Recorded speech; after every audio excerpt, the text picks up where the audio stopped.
I feel like the word underrated has started to become a bit overused. Somewhere along the way, the word kind of lost its meaning and turned into a sort of catch-all for any show that's not being talked about currently. I have heard people say that Shirobako is underrated, even though it is an anime boasting an average score of 8.3 on my anime list. It was also talked about a lot when the series was airing, and it even won the Animation Kobe Television Award in 2015. But just because you haven't seen as many people talking about it as Demon Slayer, which is a series that has very recently aired and is a different breed in terms of popularity, then that must mean that Shirobako is underrated. So if anything, I think that we should stop just casually tossing around this term.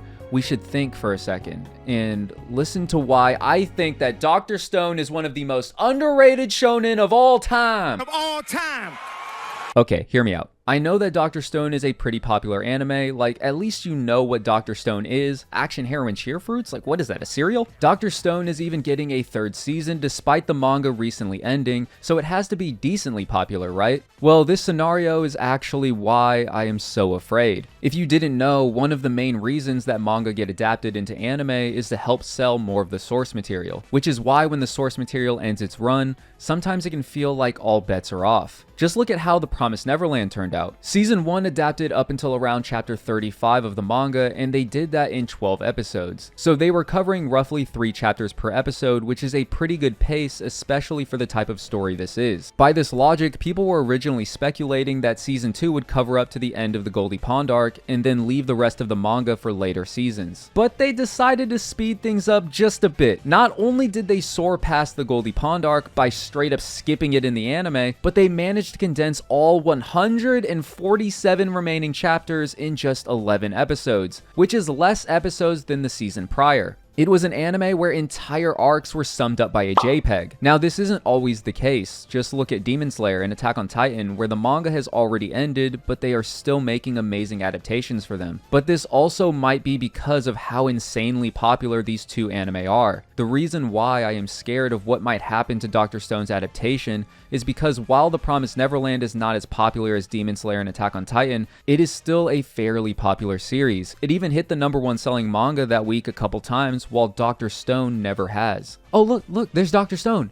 And it's gone. This is a real shame because I think that Dr. Stone is one of the best shonen to come out in the last 5 years. Now we can only hope that this series gets the anime adaptation that it truly deserves. Today, I want to talk about why I think that Dr. Stone is one of the most underrated shonen anime of this generation.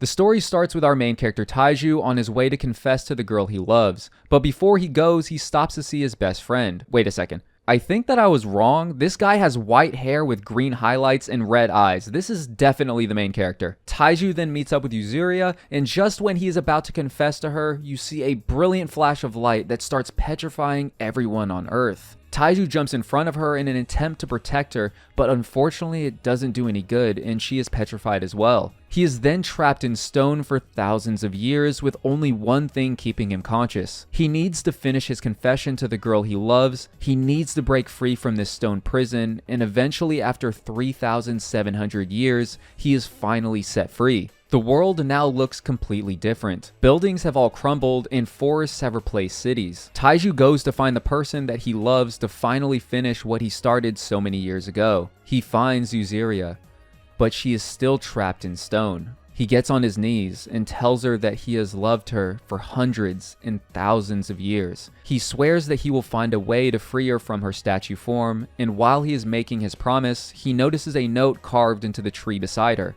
It is a message from his friend Senku. It turns out that Senku had been freed 6 months before him and has already been very busy working on building shelter, making clothes, and gathering supplies. But now Senku has Taiju's help. So now their main goals are to find a way to free the entire world from stone, get civilization back to where it was, and find out who petrified every single person on Earth. But first, they have to figure out how to unpetrify someone. Senku has been working on this since he was freed and figured out that it must have something to do with nitric acid, because that was the main difference between Senku and Taiju's surroundings versus everyone else who is still petrified. Senku, being the absolute mad lad that he is, figures out a mixture that will break the petrification. So their first target is obviously Yuzuria.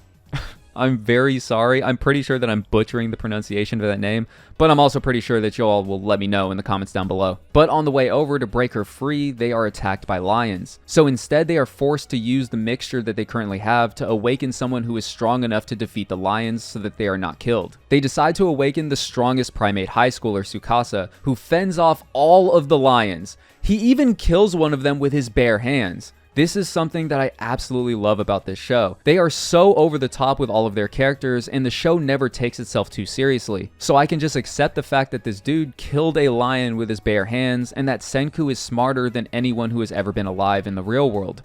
Because I know that this is supposed to be a fun show, and it doesn't seem that different to me than accepting the rules of a world like One Piece where there are devil fruit powers and hockey. Unfortunately, the guy that they resurrected turns out to be a murderer that breaks statues. Tsukasa doesn't want civilization to be restored. He doesn't want everyone to get resurrected, because while there are a lot of good people, there are also many evil people in this world. With the power of science, they could bring back society, but that also levels the playing field. Tsukasa wants complete control, and he can only have that control in this stone world where he is the strongest. But Senku refuses to back down. Senku then escapes Tsukasa's clutches through very clever means, and this sparks a battle between the two.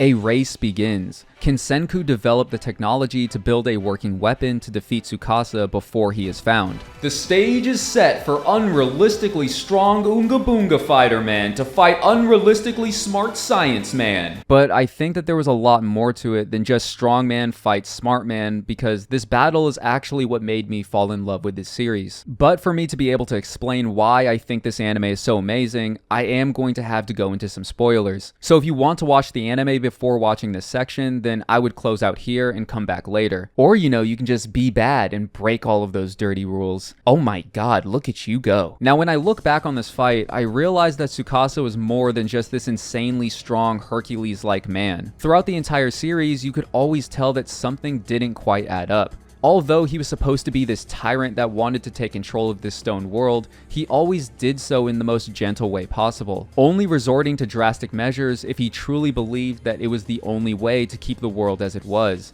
And even after making those decisions, he was never really happy with them. During this battle, you find out that everything he has ever done was always for his sister. At a young age, it was determined that she was brain dead and there was no chance at her ever regaining consciousness. Despite that, he visited his sister often, and he took up fighting as an outlet for his rage. His father refused to do anything besides drink, even though his own daughter was in the hospital. And hospital bills aren't cheap. Tsukasa trained his heart out, and through sheer willpower became known as the strongest primate high schooler. With his newfound strength in a world with no technology, he could be the one that could protect everyone. He could live in a world not run by the previous established powers who did nothing but take from the people below them, but a world run by the youth who have a future. And it seemed more like he was just running away. No matter how physically strong he seems to be, he is still just a high school boy who is running away from the unknown. The chance that something could go wrong. He wanted to create this utopian-like society where there is no real option to do wrong, because he could make sure that evil never happens. Senku understands Tsukasa's thought process, but his will is unwavering. He still wants to do everything in his power to rebuild society. He says that it is because that is the true essence of science. You always want to keep moving forward. You create wonderful things. You make people's lives easier. You create ways for people to connect that they never could before. And yes, these advances are wonderful, but with these advances also comes a bit of a risk. What if people use those things for the wrong reasons? But Tsukasa's way wouldn't be any fun. Senku would rather take on all of the responsibilities, good and bad. He wants to try his best to make them work because that's how we progress. Because if you really think about it, if a person's only option was to do good, then how good can those person's intentions really be? It's only when a person has the choice to do bad, but instead chooses to do good, that's when we can experience actual growth. That's when we can truly resonate with a character. Tsukasa realizes that he can never move forward if he keeps running away. He decides to team up with Senku so that he can save his sister, but also so that he can finally stop running away. And this ends with a pretty fun fight scene. It's always a joy to see an old enemy fight alongside the protagonist, but unfortunately during this fight, Tsukasa was struck with a fatal wound. A spear pierced through his chest, and they do not have the skill or technology to save him. Tsukasa is going to die. Senku says, I can't save you right now, but if you give me time, I will find a way. The only chance that they have of saving him is by building a freezer to put Tsukasa in cryosleep to preserve him until they can figure out a way to actually heal him. But Senku isn't certain if he will be able to. He has to put his friend in this freezer without knowing if he will ever be able to wake him up again.